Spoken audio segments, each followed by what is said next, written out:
দেখ ভজ, এটা কিন্তু ঠিক হচ্ছে না। গরুটা কিন্তু আমার। হ্যাঁ, সে তো জানি, আমি কখন আবার সেটা চাইলাম? আরে গরু যদি আমার হয়, তার বাচ্চা তোর কি করে হয় শুনি? ও মা, ওটা তোমার গরুর বাচ্চা কেন হবে? দেখছো না সে কেমন আমার আস্তাবলে শুয়ে আছে। কিন্তু গরুর বাছুর ঘোড়ার পেটে হবে কি করে? সেটা কিভাবে জানবো? আমার আস্তাবলে আছে মানে ওটা ঘোড়ারই বাচ্চা। ঠিক আছে, চল মোড়ল বসার কাছে চল, এর একটা বিচার চাই। হ্যাঁ, তো বেশ, তো কাল সকালেই যাবো খন।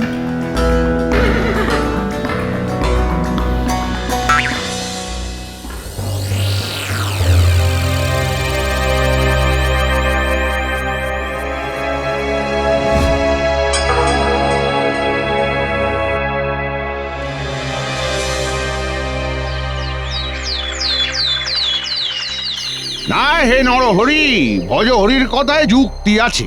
তোমাদের বাবা যদি বাছুরের মালিকানার ব্যাপারে কিছু বলেও যেতেন, তাহলেও একটা রাস্তা ভাবা যেত, তাই না? যাও যাও যাও যাও যাও, এ নিয়ে আর বেশি গোল করো না বাপু, যাও তো। আপনার বিচারে কোনো খুঁত নেই মোড়ল মশাই, আপনাকে অনেক ধন্যবাদ।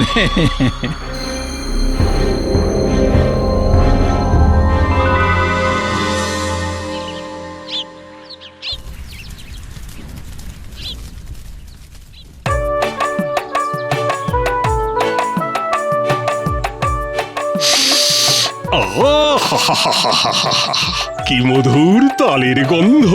ভাদ্র মাসে তালের বড়া, একটু মিঠে একটু কড়া, গন্ধ যে তার মনোহরা। কে ভাজে গো এমন বড়া? মনে হচ্ছে নরহরির বাড়ি থেকেই গন্ধটা আসছে। হ্যাঁ গো কৈলাস দাদা, বউ তালের বড়া আর তালের ক্ষীর বানাচ্ছে। সে আমি তো গন্ধ শুকেই বুঝেছি। তা তুমি অমন বেজার মুখে বসে কেন ভায়া? বাড়িতে ভালো ভালো রান্নার গন্ধ, আর তোমার মনে নেই আনন্দ? না গো কৈলাস দাদা, এত বড় ক্ষতি হয়ে গেল আমার। বারে গরু যদি আমার হয়, তার বাচ্চা তোর কি করে হয় শুনি? ঠিক আছে, চল মোড়ল বসার কাছে চল, এর একটা বিচার চাই। ভজহরির কথায় যুক্তি আছে। তুমি বরং একবার জমিদারের কাছে যাও, দেখো দেখো তিনি কি বলেন। আমি বরং ততক্ষণে তোমার বউয়ের বানানো তালের বড়ার সদ্গতি করি।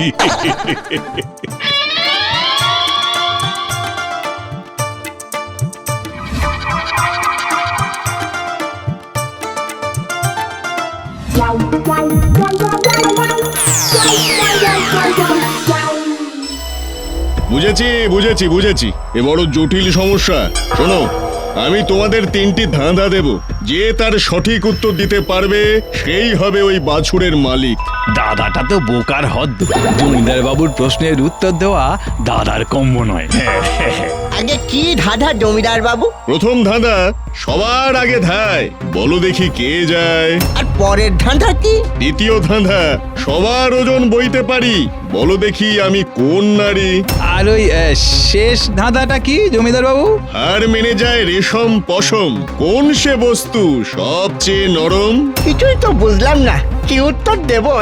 ভালো করে ভেবে দুদিন পর আমাকে জানাবে। এখন দুজনেই বাড়ি যাও, যাও।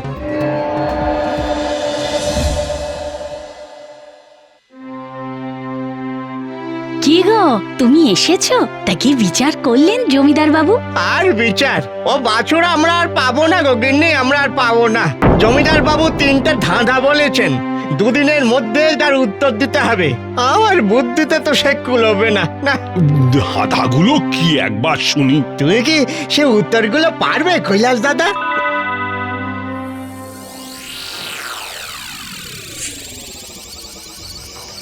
জমিদার বাবুর প্রথম ধাঁধাটা হলো সবার আগে ধায়, বলো দেখি কে যায়। আচ্ছা গিন্নি, তোমার তো খুব বুদ্ধি, বলো তো এর জবাব কি? ও মা, এ আর এমন কি কঠিন? জমিদার বাবু রেসের ঘোড়ার থেকে বেশি জোরে আর কে দৌড়াবে? সব দৌড়ে তো ওটাই জেতে। বাহ বাবা, ঠিক ঠিক ঠিক। এই তাহলে তাহলে এবার পরের ধাঁধাটার উত্তরটাও দাও। সবার ওজন বইতে পারি, বলো দেখি আমি কোন নারী? এ তো সোজা গো। আরে আমাদের রামু ধোপার গাধা কমলি সারা দিন সবার কাপড়ের বোঝা বয়ে নিয়ে বেড়াচ্ছে। ও গিন্নি, সত্যি তোমার কি বুদ্ধি গো। এই শেষেরটাও তবে বলে দাও। হ্যাঁ, ওই হার মেনে যায় রেশম পশম, কোন সে বস্তু সবচেয়ে নরম? দাঁড়াও বাপু, একটু ভাবি। বুঝেছি, ধুলোর বিছানা, এমন নরম যে একবার শুলে আরামে চোখ বুজে আসে। সাবাস গিন্নি সাবাস, এবারে আমার জিত আটকায় কে?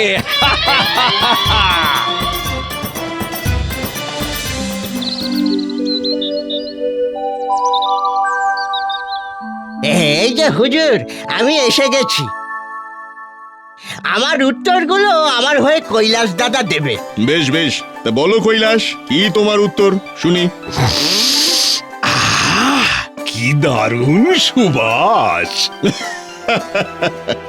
হ্যাঁ হ্যাঁ হ্যাঁ কৈলাস, আমি শুনেছি যে তুমি খেতে ভালোবাসো। বেশ, তোমার দেওয়া উত্তর যদি সঠিক হয় তবে আগামী 7 দিন তোমার যা ইচ্ছা, যত ইচ্ছা খাবার তুমি আমার পাকশালা থেকে খেতে পারবে। বাবা বাবা বাবা বাবা বাবা, এমন ভালো খবর আমি কতদিন পাইনি। নিন নিন জমিদার মশাই, আপনার সওয়াল জবাব শুরু করুন এবারে। সবার আগে ধায়, বলো দেখি কে যায়? অজহরি। আগে সে তো আপনার রাস্তা বলে সেই সাদা ঘোড়াটা হুজুর, ওর থেকে জোরে আর কেউ দৌড়তে পারে বলে মনে হয় না। আর কৈলাস কি বলছে শুনি? উনি ভুল বলেছেন জমিদার বাবু, সবচেয়ে বেগবান হলো আলো। পৃথিবীতে আলোর চেয়ে দ্রুত গতিতে কেউ ছুটতে পারে না। বেশ, এবারে দ্বিতীয় প্রশ্ন, সবার ওজন বইতে পারি, বলো দেখি আমি কোন নারী? এ তো সবাই জানে জমিদার বাবু, ওই আমাদের রতন ধোপার গাধা কমলি।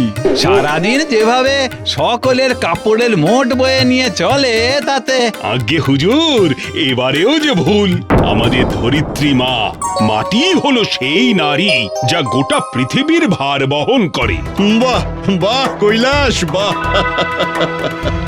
আমার 3 নম্বর ধাঁধা ছিল, হার মেনে যায় রেশম পশম, কোন সে বস্তু সবচেয়ে নরম? আগে ওই তুলোর বিছানার চেয়ে নরম আর কি হতে পারে হুজুর? শুলে ঘুম একেবারে নিশ্চিত। মানুষের মনের মতো নরম যে আর কিছুই নেই জমিদার বাবু। অতি সামান্য কারণেও তা যে বড় আঘাত পায়।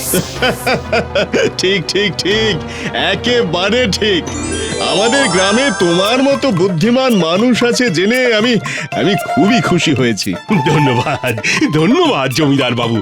তবে আমিও আপনার জন্য আমার বউয়ের রান্না করা লাউ ঘন্ট উপহার এনেছিলাম, একবার খেয়ে দেখুন।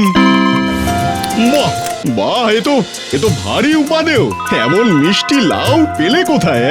কেন, আমার পুকুরে এমন এবছর প্রচুর ফলেছে। পুকুরে লাউ? দূর বোকা, পুকুরে কখনোই লাউ হয় না, লাউ তো হয় মাচায়। তাহলে আর ঘোড়ার পেটে বাছুর জন্মানো নিয়ে এত সওয়াল জবাব কেন জমিদার বাবু? এ তো সহজ কথা যে গরুর পেটে বাছুরই জন্মাবে, ঘোড়ার পেটে নয়। পরিষ্কার বোঝা যাচ্ছে ভজহরি তার দাদা সরলতার সুযোগ নিয়ে তাকে ঠকাতে চাইছে। কৈলাসের উত্তরে আমি খুবই খুশি, ও আমার ভুল ভাঙিয়ে দিয়েছে। আর কৈলাস, এবার থেকে শুধু 7 দিন নয়, জমিদার বাড়ির রান্নাঘর তোমার জন্য সব সময় খোলা থাকবে।